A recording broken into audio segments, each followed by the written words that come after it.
class. This is your Queen Tutor. How are you? Today we will study the phrasal verbs fill up, fill in, fill out.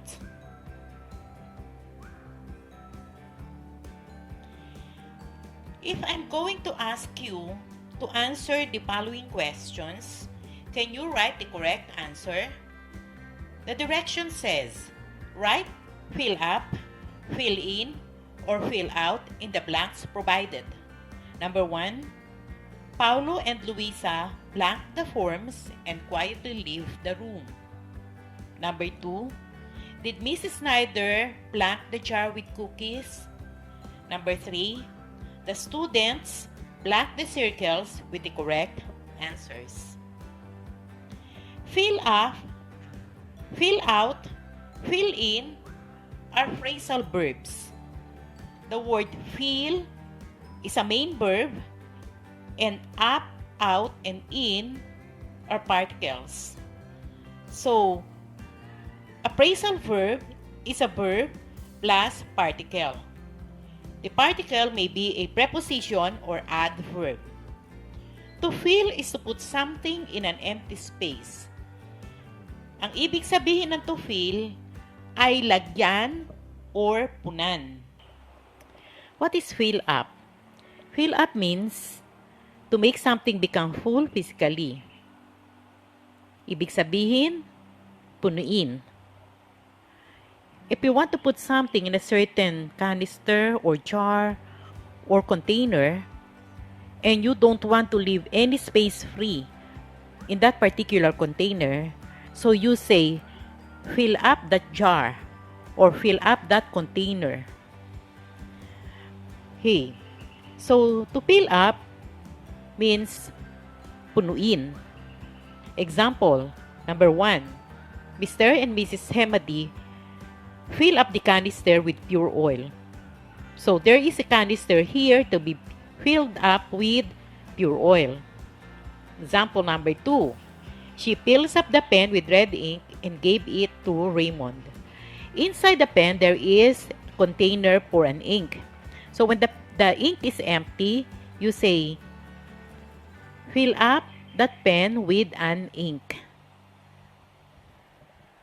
So don't forget, when you say fill up, that is to put something in the container and you don't want to leave any space free in that particular container. So pupunuin mo siya. What is fill out? Fill out is to complete a form, questionnaire, or official document. When writing something down to complete a form or a list, you use fill out. Kapag meron namang form or questionnaire or official document na pupunan or kukumpletuhin ang sasagot or ang isasagot, ang gagamitin mong phrasal verb ay fill out. That means to complete the whole form. Hey, example, Mr. Halos and Mr. De Guzman fill out the survey forms and submit them to Mr. Ibe. So what is filled out? Survey forms. Okay? Sila yung fill out. So, since that the whole form is being filled out, it will be completed, and the proper phrasal verb to be used is fill out. Look at sentence number 2. The questionnaire was filled out by Raquel without the assistance of her advisor. So the whole questionnaire will be filled out with answers. Okay, number 3. Filled out the contact tracing form completely. Serge told the parents.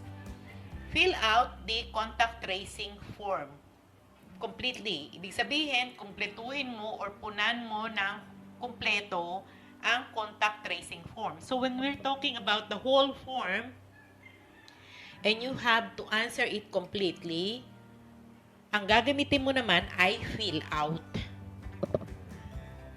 Fill in, there is this very thin difference between fill in and fill out. Sometimes, the use of this is being interchanged na ipagpapalit.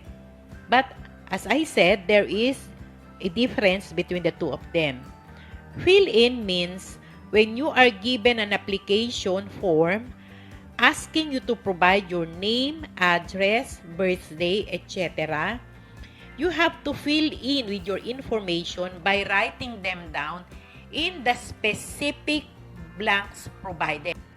The magic term here is specific.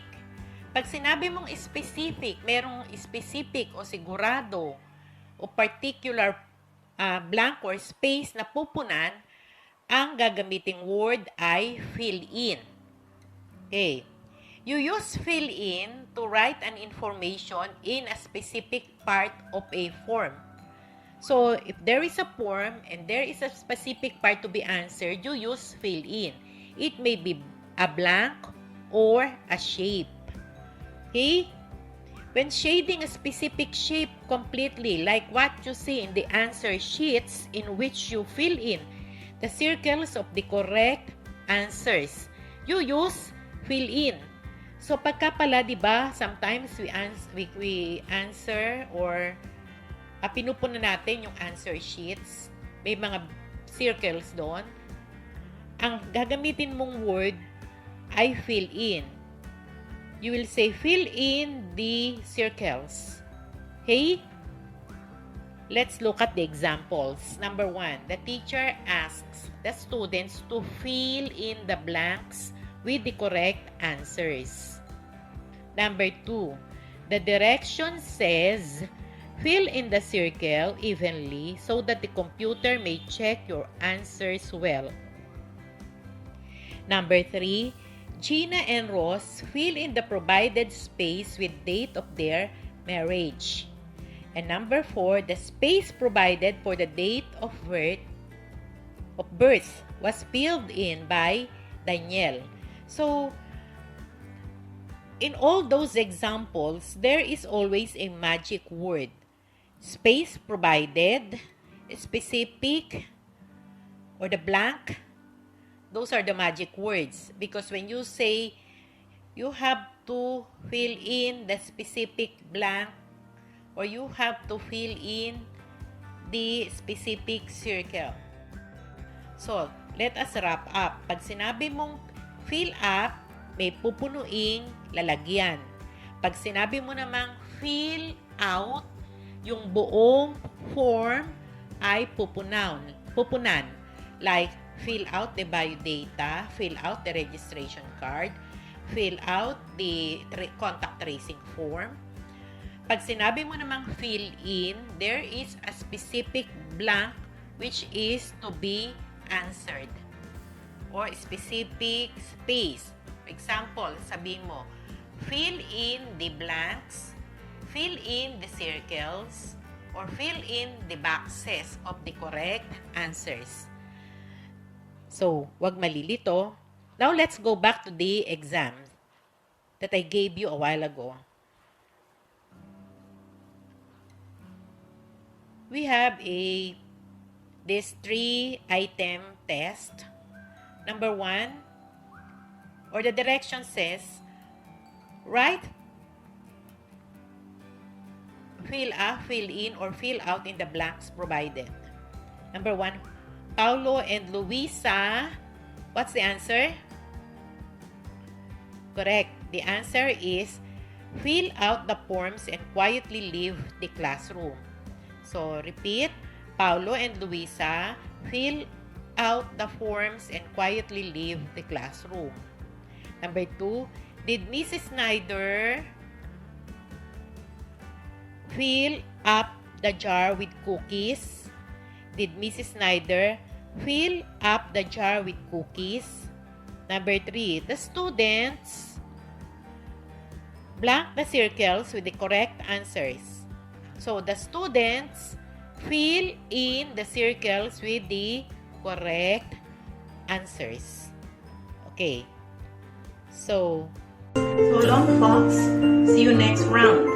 This is Quick Tutor at your service.